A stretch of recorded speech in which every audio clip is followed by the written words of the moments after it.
É uma coisa bastante interessante, que acho que os nossos ouvintes também e telespectadores que nos assistem pelo YouTube, fico imaginando, assim como eu também fiquei imaginando um bom tempo. Essa peça ela foi descoberta em 2014 Por aí. e ela ficou no local que ela foi descoberta até 2022? Ou ela foi retirada antes? Não, foi isso mesmo. Ela ficou in situ, exato. Tá, e ela ficou sem nenhuma proteção até então, desde 2014, da sua descoberta até a retirada em 2022? Não, a gente não pode dizer que estava sem proteção, porque assim, acredito eu que a intenção Era proteger, né? da equipe que encontrou, eles vieram num trabalho de campo, agora não sei precisar se foi no âmbito de uma disciplina de pós-graduação ou de graduação, foi uma saída de geologia da UFRJ, eles encontraram, começaram a trabalhar na peça, só que para essa saída existe um cronograma e às vezes ele é muito curto. Então o pessoal não teve a possibilidade de trabalhar mais na peça e tiveram que retornar. O que aconteceu é que protegeram essa peça, né? Então colocou-se uma camada de gesso, colocou-se ali uma contenção, fizeram uma cerca do lado, tudo. Só que passou-se aí entre 10 e 8 anos, praticamente, né? Então, as coisas, elas começam a perder a efetividade, exatamente. E aí, essa pelve, ela estava sendo exposta a variações de temperatura, chuvas correntes, variação de umidade do ar, exatamente. Então, isso tudo vai atacando e vai destruindo aos poucos.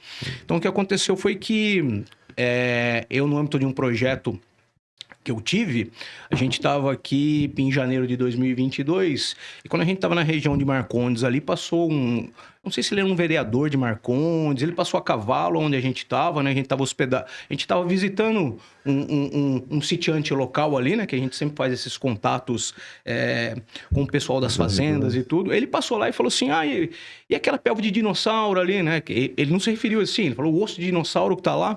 Eu falei, cara, isso aí é de um outro pessoal, não faz parte do meu campo em si, né? Então, assim, eu não tinha pretensões, né, de naquele momento trabalhar com esse material. O que aconteceu foi que ele falou que muito provavelmente ia acabar se perdendo, porque havia a possibilidade deles fazerem uma terraplanagem para plantação de batata doce, alguma coisa do gênero lá, e ele falou assim, cara, eu acho melhor vocês retirarem isso aí.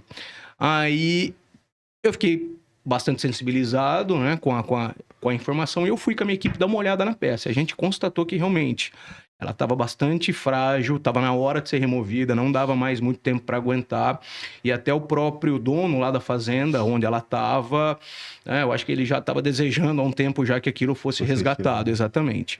Aí eu entrei em contato com essa equipe que encontrou a pelve lá em 2014, e a gente conversou, acordou, e o acordo foi que, então, cara, pode tirar, né? E a gente dá o suporte que você precisar. E aí a gente pegou, estávamos já hospedados no ETEC, né? Então, a gente também falou com o pessoal do ETEC tudo, e a gente começou o trabalho de resgate. A gente fez uma preparação no campo e depois retiramos e levamos para lá. Tá, agora, por exemplo, o titanossauro, ele é daquele do pescoço comprido, né? O grandão. Exatamente. Vocês encontraram aqui a pelve. Onde estaria o resto desse animal tão grande que não estaria tão próximo ali, ou se perdeu? Qual é a sua forma de conhecer profundamente? O que acontece com o resto? Porque é muito grande o animal, né? Boa pergunta. Essa é uma pergunta até que a gente até fica intrigado também, né?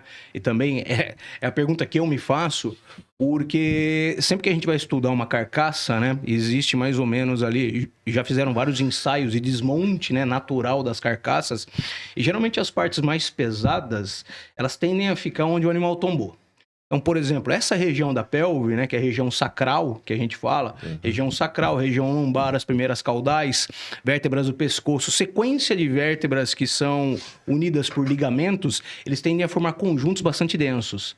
Então, aqui, né, nessa região onde essa pelve foi preservada, era uma região de drenagens fluviais, né? Então, era rios que passavam, então você tinha picos de chuva, reestabelecimento de correntes e depois formação de bancos de areia. Então, você imagina uma carcaça de um animal grande sendo periodicamente lavada e arrastada, né? Sob decomposição. Então, ela vai desmontando, as partes mais frágeis e mais delicadas se soltam e vão sendo transportadas e arrastadas para mais longe.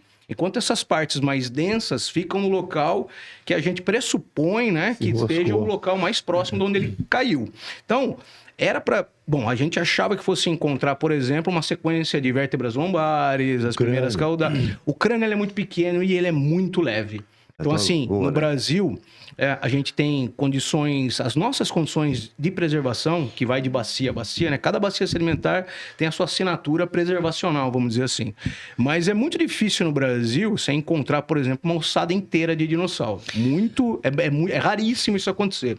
E, geralmente, quando se encontra o crânio, por ele se soltar muito fácil, você tende a não encontrar mais nada. Você encontra o crânio ou a mandíbula e não acha mais nada. E a gente pressupõe que está muito longe do restante, da parte mais pesada, né, do animal, se é que ela se preservou. Quando a gente encontra essas partes muito pesadas, a gente não tem muita esperança de achar o crânio. Justamente por essa sequência, né, natural de desarticulação e transporte. Então, assim, seria improvável, né, não impossível, mas improvável que esse crânio estivesse próximo. Mas... vértebras, né? Como eu já falei, sequências vertebrais a gente esperaria encontrar. Então a gente abriu ali. O local estava um pouco. A gente estava trabalhando num terreno que estava bastante desnivelado. Isso foi até um desafio para a gente. André...